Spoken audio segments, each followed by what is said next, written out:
आप देख रहे हैं इंडिया शासन न्यूज़। क्योंकि इतने बड़े बड़े जिम्मेदार बैठे हैं तो अपनी बात जरूरी नहीं। मैं 15 अगस्त से जो युवा बॉडी थी जो शेख आसिफ के लिए मेहनत कर रही है, अल्हम्दुलिल्लाह मैं मेरे ताल्लुक से बोलना चाहूँगा तो मैं बहुत मुतासिर हुआ। वजह उसकी ये भी थी कि आसिफ साहब असेंबली हारने के बाद मैं समझता दूसरे दिन से ही रोड पे आ गए थे।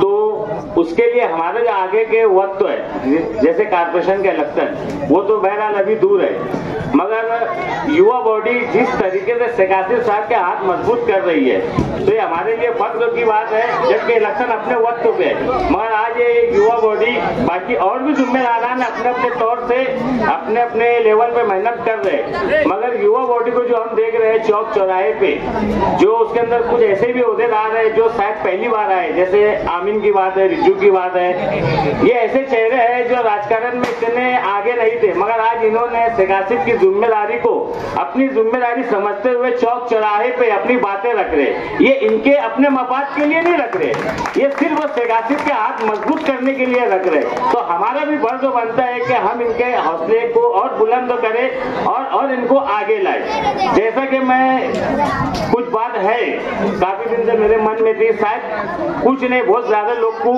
खराब लगे, मगर ये मेरे जज्बात है, मैं बोलूंगा।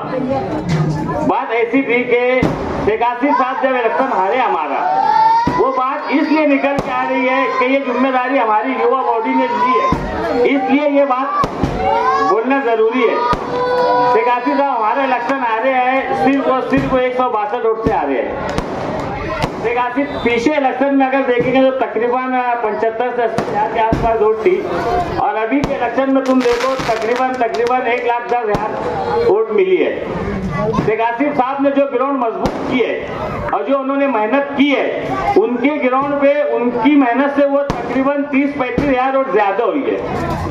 मगर ये वो सवालिया बात है, यह तंजिया बात है, मगर मेरा खुद का ऐसा मानना है, हो सके मेरी सोच गलत हो सकती है, मगर मेरा ऐसा मानना है शेख आसिफ ने अपने तौर से 5 साल मेहनत करके तकरीबन 30 से 35 हजार वोट जायद ले चुकी है। मगर मेरा ऐसा मानना है कि शेख आसिफ अगर हारे हैं, असबाब की बात, इज्जत और जिल्लत अल्लाह देता है। एक असबाब की बात जो मैंने देखा है, हम जिम्मेदारों ने, मैं मेरे पे से बोल रहा हूँ, हम जिम्मेदारों को जो मेहनत करना चाहिए, जैसे इच्छुक उम्मीदवार कारपोरेटर हजरात और जिम्मेदार हजरात जो मेहनत उनको अपने लिए करते जैसे कारपोरेशन में करते, अगर यही मेहनत शेख आसिफ साहब के लिए असेंबली में करते तो आज शेख आसिफ इलेक्शन नहीं आते। ये मेरा मानना है, चाहे किसी को अच्छा लगे बुरा लगे वो अपने घर। तो उसके लिए मैं मेरी कुर्बानी की बात बताना चाह रहा हूँ, उसके लिए आगे हमारा, उसके बावजूद शेख आसिफ दूसरे दिन से रोड चौक चौराहे पे, वो उसके लिए नहीं है, वो तुम्हारे लिए, हमारे लिए, पूरे शहर के लिए हो। तो अब बात आ रही वापिस युवा बॉडी की। तो आज युवा बॉडी जो मेहनत कर रही है, मैं देख रहा हूँ जैसे रिजवान हमारी दोस्ती राजी का बंदा है, हम शायद ही कोई दिन रहता जो मुलाकात नहीं करते, मगर आज वो बंदा जो 5-6 बजे हमारे धंधे में आने वाला रहता है, आज वो धंधे से बाहर है, ठीक है, वो उसके तौर से उसकी भी फिक्र करे, मगर वो हमको 12-1-2 बजे के बाद हमसे मुलाकात करता है। तो उसके जरिए जो युवा बॉडी की कारकर्दगी देखा है, एहसान भाई की मौजूदगी के अंदर, उनकी सरपरस्ती के अंदर जो उनकी कारकर्दगी देखा है, तो मैं बहुत मुतमईन हुआ था। तो उसके लिए आज उनका इस्तेकबाल रखा गया है। आगे के लिए मैं अपने तौर से एक बात कहना चाहूंगा, और वो जिम्मेदारी से कह रहा हूँ और ऐसी जगह कह रहा हूँ जो मेरा घर है, मेरा इलाका है, मेरे अपने लोग हैं, सुन रहे। ये बात बोलने के लिए कुछ लोगों ने बोले थे कि ना बोले, मगर मैं बोलूंगा, इसलिए बोल रहा हूँ कि आगे कारपोरेशन इलेक्शन अनकरीब आने वाले, तो लीडर का फैसला जो भी हो, जैसा भी हो लीडर का फैसला, जैसे मैं उम्मीदवार है और मैं कोशिश कर रहा हूं, मैं टिकट मांग रहा, जबकि मैं समझता मेरा हक है, क्योंकि हम 35 साल से इलेक्शन इलाके में लड़ते आ रहे हैं और पिछली टर्म में मैं तकरीबन 24-25 वोट से आ रहा हूँ, फिर भी मैं लगा हूँ, मेहनत कर रहा हूँ। मगर शेख आसिफ 162 वोट हारने के बाद भी अगर दूसरे दिन से मार्केट के अंदर है, तो हमारा भी फर्ज बनता है जब शेख आसिफ कारपोरेशन में टिकट दे, जैसे मैं मेरी खुद की बात कर रहा हूँ, अगर शेख आसिफ साहब अगर मुझको टिकट नहीं देते हैं तो शेख आसिफ साहब जिसको टिकट देंगे मैं उसका काम करूंगा, उसकी वर्करी करूंगा, और सभी का ये फर्ज बनता है, सिर्फ इसलिए नहीं कि अपने मफाद के लिए, सिर्फ इसलिए कि आज हमारे हाथ से असेंबली जा चुका है। कम से कम पूरा हिंदुस्तान देखे इस्लाम पार्टी का मेयर कॉर्पोरेशन के अंदर हमारा बैठना चाहिए, उसके लिए कुर्बानी दो, शेख आसिफ के लिए कुर्बानी दो। इंशाअल्लाह अगर सब ईमानदारी से मेहनत करेंगे, जैसा मैं सोच रहा हूँ वैसा हर इंसान अगर सोचेगा तो इंशाअल्लाह अज़ीम किसकी जरूरत नहीं पड़ेगी। कॉर्पोरेशन में हमारा मेयर बैठेगा, हमारा आदमी बैठेगा। इतना ही बोल के मैं अपनी बात खत्म। और हमारी आन बान शान कायद-ए-नस्ल जनाब आसिफ शेख रशीद साहब, और मैं मन्नान सर का हमारी यूथ की पूरी बॉडी के जानिब से शुक्रिया अदा करता हूँ कि उन्होंने इतना ज़बरदस्त हमारा इस्तकबाल किया और हौसला अफजाई की। मैं उनका तहे दिल से शुक्रिया अदा करता हूँ। अभी यहाँ पर बात हो रही थी कि हम चाय पे चर्चा का जो प्रोग्राम है वो करने के लिए निकले हैं, तो मन्नान सर को ये हमारी चीज़ें बहुत पसंद आई तो इस्तकबाल रखा है। असल में दरअसल ये जो चीज़ है ये आसिफ शेख रशीद साहब की सोच है। आसिफ साहब जो सोचते हैं तो बहुत दूर अंदेश नेता है आसिफ शेख रशीद साहब हमारे, तो वो उस हिसाब से सोचते हैं। आज आसिफ शेख रशीद साहब ने हमको जो प्रोग्राम दिया है चाय पे चर्चा का, तो इसका हमारा मकसद ये है, बैठ जाओ, इसका मकसद हमारा मेन ये है कि किस तरीके से मालेगांव शहर के नौजवानों को इस्लाम पार्टी से जोड़ा जाए। आसिफ शेख रशीद साहब ने हमें एक टारगेट दिया है कि 50 दिनों के अंदर तकरीबन हमें 100 मीटिंगें करनी है, 100 चाय पे चर्चा के प्रोग्राम करने हैं। और अल्हम्दुलिल्लाह हमारे 12 प्रोग्राम कल तक के हो चुके हैं, 13 प्रोग्राम हमारे कल तक के हो चुके हैं। और बरोज सनीचर मतलब कल अख्तराबाद में एक प्रोग्राम है और एक बिस्मिल्लाह होटल जाफर नगर के अंदर हमारा एक प्रोग्राम है। वैसे कल 2 प्रोग्राम, हम रोजाना 2 प्रोग्राम कर रहे हैं। ये प्रोग्राम करने का मकसद हमारा सिर्फ ये है कि किस तरीके से मालेगांव शहर के साथ साथ महाराष्ट्र के मुसलमानों के ऊपर जो मुसीबतें आ रही है, तो बहुत से नौजवान ऐसे हैं कि सियासत में वो वक्तिया दिलचस्पी लेते हैं कि आज जो हो रहा है वो आज ही देखते हैं और भूल जाते हैं, वो कल के आने वाले फिक्र नहीं करते। तो ऐसी फिक्र को लेकर आसिफ शेख रशीद साहब चाहते हैं कि मालेगांव शहर के नौजवानों में सियासी बेदारी किस तरीके से हमेशा के लिए रहे। वक्तिया सियासी बेदारी नहीं रहना चाहिए कि इलेक्शन आए और चला जाए, ऐसा हमारे सियासी बेदारी नहीं रहना चाहिए। आज आसिफ शेख रशीद साहब ने जो ये प्रोग्राम स्टार्ट किया चाय पे चर्चा, ये करने का मकसद हमारा आप तक के हमारी पार्टी की जो पॉलिसी है, इस्लाम पार्टी की पॉलिसी को पहुंचाना है। हमारा मकसद आसिफ शेख रशीद साहब की सोच को आप लोगों तक के पहुंचाने का मकसद। हमारा जो असल मकसद है कि किस तरीके से मालेगांव के साथ साथ महाराष्ट्र के अंदर मुसलमानों के साथ में जो सलूक हो रहा है, जो नाइंसाफी हो रही है, उसको किस तरीके से रोका जा सकता है। इसको रोकने के लिए तुमको और हमको नौजवानों आसिफ शेख रशीद साहब के हाथों को मजबूत करना बहुत जरूरी है। आपने पिछले दिनों देखा होगा आसिफ शेख रशीद साहब सुलेमान खान का कत्ल हुआ, तो किसको वहां पर सबसे पहले बुलाया गया, कौन वहां पर पहुंचकर सुलेमान खान की माँ बाप के आंखों का आंसू किसने पोंछा? तुम्हारा और हमारे महबूब लीडर जनाब आसिफ शेख रशीद साहब ने ये काम किया। उसके बाद में लोगों ने जाने का ये काम किया। आसिफ शेख रशीद साहब को आज पूरे महाराष्ट्र के मुसलमान एक उम्मीद भरी नजरों से देख रहे हैं कि किस तरीके से वो ये देख रहे हैं किस तरीके से इलेक्शन हारने के बाद में हमारे लीडर आसिफ शेख रशीद साहब किस तरीके से मालेगांव के मुसलमानों के साथ साथ महाराष्ट्र में जहां कहीं भी कुछ होता है तो सब में पहले पहुंचने वाले का नाम आसिफ शेख रशीद साहब है।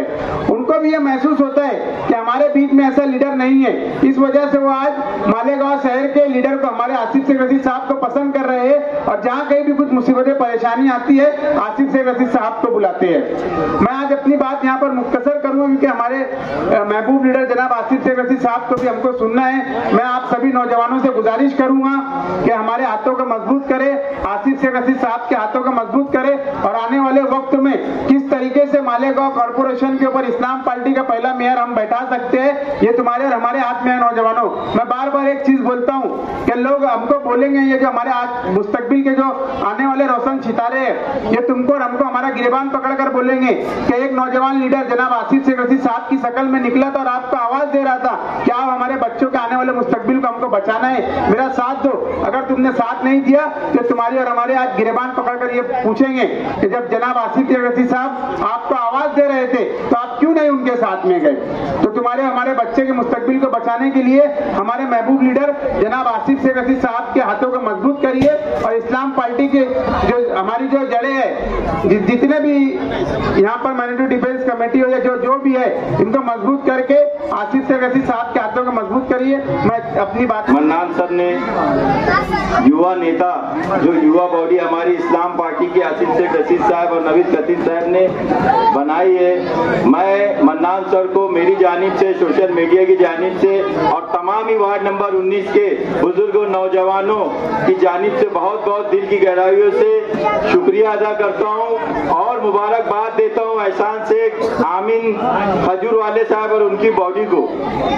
और मैं सिर्फ एक शेर बोलूंगा और अपनी जगह लेना चाहूंगा क्योंकि वक्त बहुत कम है और मैं एक जिम्मेदार हूं, पार्टी का तर्जुमान हूं और मेरा ये फर्ज बनता है कि पार्टी को कैसे प्रोग्राम को आगे बढ़ाना है। इसलिए मैं बस सारी बातें तो मुकर्रिर ने की कर चुके हैं। मैं इस शेर को जो मुफ्ती इस्माइल कासमी साहब 2007 से बोलते आ रहे हैं आपको एक आसान भाषा में वो शेर को उलट करके बता के अपनी जगह लूंगा और एहसान शेख आमीन खजूर वाले रिजवान खान साहब इनकी बॉडी को एक बॉडी जो है जो काम कर रही है इनको मैं और अपने दिल से ये चाहता हूं कि बॉडी आगे से आगे बहुत दूर तक जाए, ऐसे ही काम करे कि मुफ्ती इस्माइल कासमी साहब जब स्टार्ट में जब राजकारण में आए तो कहते थे हमने इस्लाह सियासत के नाम पर हम यहाँ पर आए, तो मैं इनको बोलना चाहता हूँ कि इस्लाह माशरा करके जमाने पे छा गए, इस्लाह माशरा करके जमाने पे छा गए, जंगल में ना मिला नागमनी तो सियासत में आ गए। कभी ये करते थे रिस्क हलाल की बातें, ना जाने अभी कितने हराम के मुर्गे चबा गए। और एक शेर और ये कहते थे कि तेरी रहमतों का दरिया सरेआम चल रहा है, तेरी रहमतों का दरिया सरेआम चल रहा है, मुझे भीख मिल रही है, मेरा काम चल रहा है। तो मैं इनको कहा करता था कि तेरी रिश्वतों का चर्चा सरेआम चल रहा है, तुझे नोट मिल रही है, तेरा काम चल रहा है। अल्लाह अब्दुल मन्नान बेग साहब अलमारूफ मन्नान सर की तरफ से मुनाकिद की गई है। इस्लाम पार्टी की युवा बॉडी के सदर आमीन शेख खजूरवाला साहब और ऑब्जर्वर शेख एहसान साहब और युवा बॉडी के उनके तमाम ही अराकीन का हम इस्लाम पार्टी की जानिब से और अब्दुल मन्नान बेग साहब की जानिब से इस्तेकबाल करते हैं।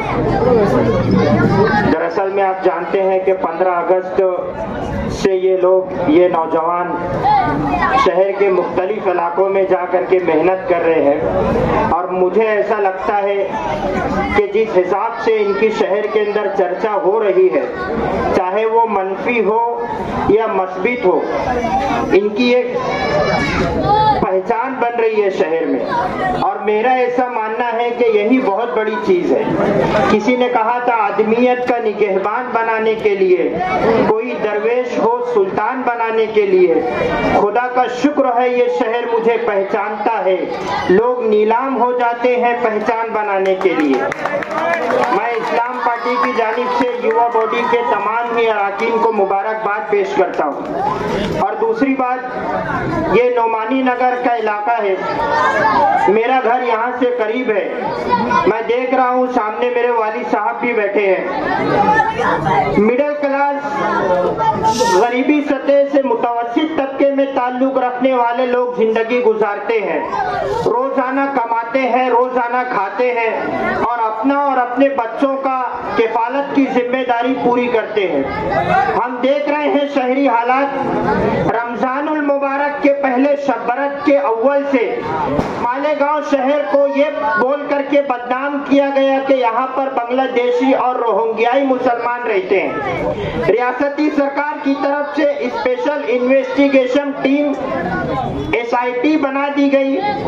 6 महीने 7 महीने तक के SIT ने इन्वेस्टिगेशन की, एक भी बांग्लादेशी और रोहिंग्याई SIT को नहीं मिला। लेकिन मालेगांव शहर की खवातीन, यहाँ के नौजवान, यहाँ के बुजुर्गों को उठा करके जेल की सलाखों के पीछे डाल दिया गया। जाहिर बात है, उनके जो मामूली गलती आदमी की होती है, तालीम कम होने की वजह से आज अगर कारपोरेशन के अंदर जाओ, तहसील ऑफिस के अंदर जाओ, तो जाहिर बात है हमारा रोजाना आना जाना नहीं है, तो हमें नहीं मालूम होता कि कौन सा काम कौन सी ऑफिस में होता है। और ऐसी छोटी छोटी अपने बच्चों के जन्म दाखला बनाने के लिए जो गलतियां हम लोग कर लेते हैं, वो उस गलती के पेश नजर खवातीन को, बुजुर्गों को और नौजवानों को उठा करके शबरत से लेकर के आज तक के वो लोग जेल के अंदर है। हम झोपड़पट्टी में रहते हैं, मेरी माएं और बहनें भी मेरी आवाज सुन रही हैं। हमारा ये शहर, हमारा समाज इस नजरिए का है, इंसान समाजी जानवर है। अगर घर का कोई एक फर्द बेकसूर भी जेल की सलाखों के पीछे चले जाए, पूरी खानदान के ऊपर दाग लगता है। बच्चियों के रिश्तों के मसाइल पैदा होते हैं। हमारे नौजवानों को लोग लड़की देने से कतराते हैं कि इस घर का एक औरत, एक नौजवान, एक मर्द जेल के अंदर चला गया था। ये हाल है हमारे शहर का। हम एक हसास शहर में रहते हैं, हम एक मजहबी शहर के अंदर रहते हैं। लोग ये नहीं देखते हैं कि ये किस जुर्म की पादाश में जेल के अंदर गया। हकीकत में इसने गलती की थी तो ये जेल में गया, या इसे बेकसूर उठा करके जेल में डाल दिया गया। समाज ये नहीं देखता। समाज ये देखता है कि ये खानदान का एक फर्द जेल के अंदर चला गया, पूरे समाज की पेशानी के ऊपर एक दाग और एक कलंक लग जाता है। और हमने 2019 से ये शहर का जो नुमाइंदा, इस शहर की जो बागडोर हमने सौंपी है, वो एक मजहबी शख्स को सौंपी है। लेकिन आज उन्होंने इसके ताल्लुक से कुछ नहीं किया और कुछ नहीं कहा। लेकिन अब जन्म दाखले के मामलात को लेकर के कारपोरेशन से जन्म दाखले इशू होते हैं। जितने भी जन्म दाखले के मामलात होते हैं, उसकी जिम्मेदारी कारपोरेशन की होती है। अब हमें यहाँ से, अब जो कारपोरेशन इलेक्शन आने वाला है, उसके अंदर हमें एक ऐसे आदमी को के हाथ में हमें कारपोरेशन देना है, एक ऐसी पार्टी का मेयर कारपोरेशन के अंदर बिठाना है जो अलल ऐलान बोले, जो धड़ल्ले से बात करे, जो बिकाऊ माल ना हो, नहीं तो चंद टकों के ऊपर लोग बिक जाते हैं। मैंने सुना माजी में शेख आसिफ साहब ने ये बात कही थी कि मुझे बहुत बड़े बड़े ऑफर थे, मैं चाहता तो हार जाने के बाद भी पद और कुर्सी ले लेता था। उनका ये जुमला जब मैंने सुना तो मुझे किसी का एक शेर याद आया था कि मैं नहीं कि बिकना, मैं ये अलग बात के मैं नहीं यूसुफ वरना, ये अलग बात के मैं नहीं यूसुफ वरना, बिकना चाहूं तो यहाँ मिस्र का बाजार भी है। लेकिन हमें ये बात सोचनी चाहिए कि अब एक ऐसी पार्टी के हाथ में हमें कारपोरेशन की सत्ता देनी है और एक ऐसी पार्टी का मेयर कारपोरेशन के ऊपर बिठाना है। क्या इस जैसे अगर फिरका परस्त दोबारा अगर अपना सर उठाते हैं मालेगांव शहर की तरफ, और अगर कोई फिरका परस्त कहीं से उठ करके आता है और सरकार से ये डिमांड करता है किसी भी मसले को लेकर के कि मालेगांव के अंदर SIT बिठाई जाए, तो अब हमें एक ऐसा कारपोरेशन के ऊपर इख्तियार देना है ताकि अब दोबारा ऐसी मुसीबत हमारे शहर के ऊपर कभी ना आए। उनके जज्बे, उनके अज़ाइम, उनके हौसले, उनकी मेहनतों को देखते हुए एहसान शेख मन्नान बेग साहब ने यहाँ पर रखा कि इन नौजवानों का इस्तेकबाल होना चाहिए, उनके हौसले बुलंद होना चाहिए। वाकई में यूथ बॉडी जो काम कर रही है, जिस जुनून से काम कर रही है, उनका ये जुनून बताता है कि इस शहर में इंकलाब आएगा और बड़ा इंकलाब आएगा। मैं देख रहा हूं इन नौजवानों को, इन चेहरों को, ये ऐसे चेहरे हैं जो इस शहर का मुस्तकबिल नजर आ रहे हैं। आसिफ शेख साहब ने इससे कबल की एक मीटिंग में इन नौजवानों को मुखातिब करते हुए कहा था कि आप कुछ ऐसा कर दिखाएं कि आइंदा आने वाले इलेक्शन में आप ही आप नजर आए, यानी कि इस शहर की बागडोर आप लोग संभाले।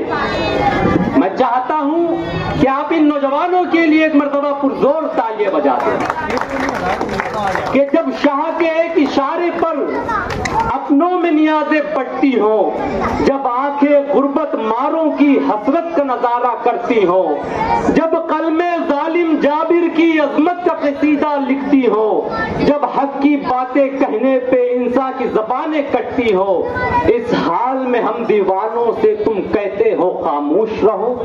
जब अहले खिरत की बातों पर कुछ जाहिल शोर मचाते हो, जब बुलबुल हो तस्वीर चमन और कौवे गीत सुनाते हो, जब चिड़ियों के इन घोंसलों में सांप उतारे जाते हो, जब माली अपने गुलशन में खुद हाथ से आग लगाते हो, इस हाल में हम दीवानों से तुम कहते हो खामोश रहो।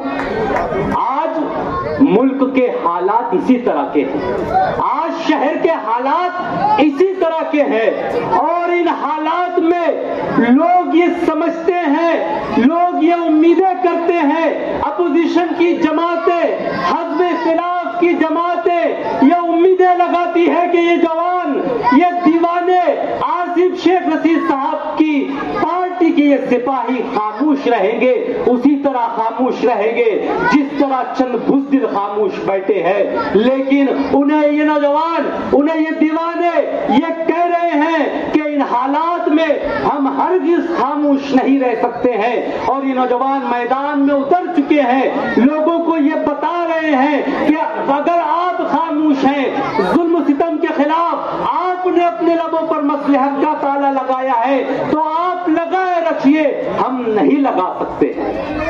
आज ये नौजवान शहर को बताने के लिए निकले हैं कि इन हालात में जब फिरका परस्त ताकत इस शहर को निशाना बना रही हो, कौन वो मुजाहिद है, कौन वो लीडर है जो बेबाकी के साथ फिरका परस्तों का जवाब दे रहा है।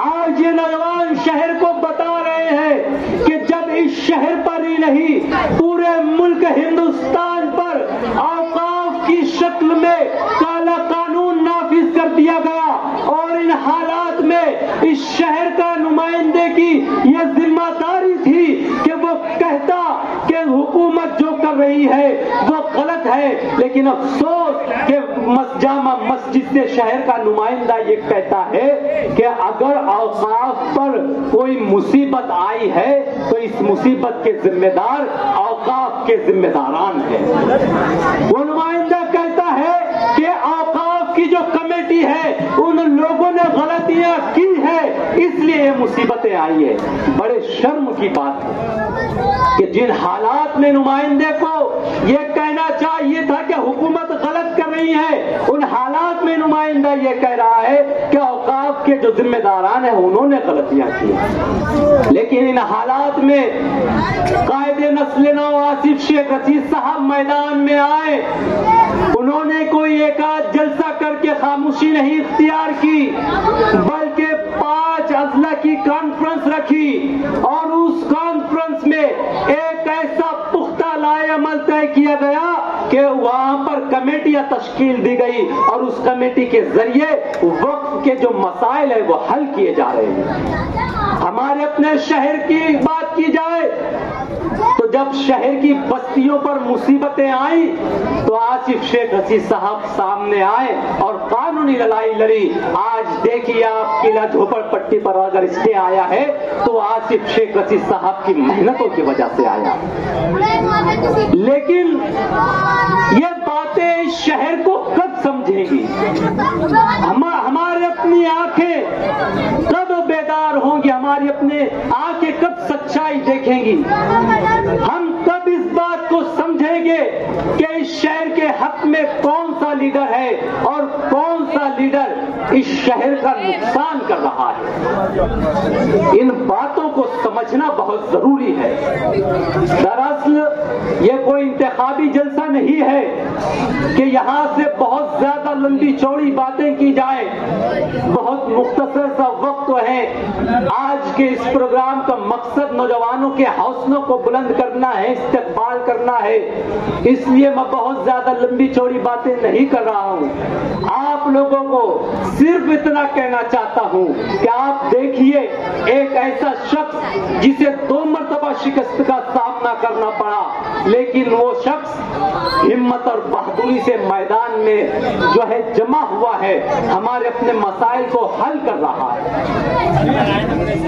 साध्वी प्रज्ञा सिंह का मामला हो, कोर्ट की जानिब से जो है बेकसूर कहकर छोड़ दिया गया। इस शहर के नुमाइंदे ने अपने लबों को नहीं खोला। शायद उन पर उनके आका का कोई हुक्म था कि आप कुछ न कहें, लेकिन आखिर में बड़ी मुश्किल से एक बयान दिया गया कि हम जमीयत के थ्रू जो है इसे चैलेंज करेंगे। और शहर के नुमाइंदे को यह आदत हो चुकी है या उन्हें तोहफे में मिल चुका है कि जमीयत के नाम पर वो अपनी सियासी दुकान चलाते हैं, लेकिन अभी तक वो जो है शहर का नुमाइंदा कोर्ट में नहीं गया। लेकिन आसिफ शेख रशीद साहब ने जो है वजीर खारजा को भी जो है लेटर दिया और महाराष्ट्र हुकूमत को भी लेटर देकर इस बात का इंतबा दिया कि अगर हुकूमत साध्वी और उसके साथियों के खिलाफ हाई कोर्ट में चैलेंज नहीं करती है तो आसिफ शेख रशीद साहब मालेगांव से बड़ी तहरीक का ऐलान करेंगे।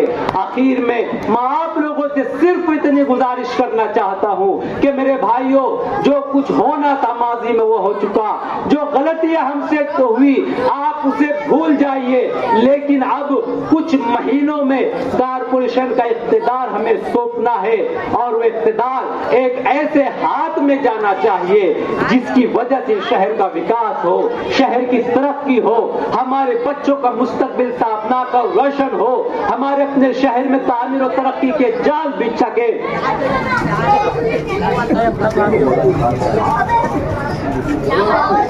जाल बिछ सके, हमारे नौजवानों को रोजगार के मौके मिल सके। इसलिए मैं आप लोगों से गुजारिश करना चाहता हूं कि जो गलती माजी में किए वो गलती अब ना करें। आप देखें, अपने दिल से सवाल करें कि इस वक्त कौन सा वो शख्स है जो इस शहर के मसाइल को हल कर रहा है। आपके दिल से यह आवाज आएगी कि वो शख्स, वो मर्द मुजाहिद, वो लीडर, वो रहनुमा, वो कायद नस्ल नौ वाली जनाब आसिफ शेख रशीद साहब है। आप एक तारीख रकम करें और इस शहर की नहीं हिंदुस्तान की तारीख में ये लिखा जाना चाहिए कि एक नई नवेली पार्टी जिसका शॉर्ट फॉर्म इस्लाम है वो जो है मैदान में आई और उसका पहला मेयर मालेगांव शहर की कारपोरेशन में बैठा। उम्मीद है कि आप लोग इस मर्तबा मालेगांव कारपोरेशन की गद्दी पर, सीट पर इस्लाम पार्टी का मेयर बैठाएंगे। इतना ही कहकर मैं अपनी बात खत्म कर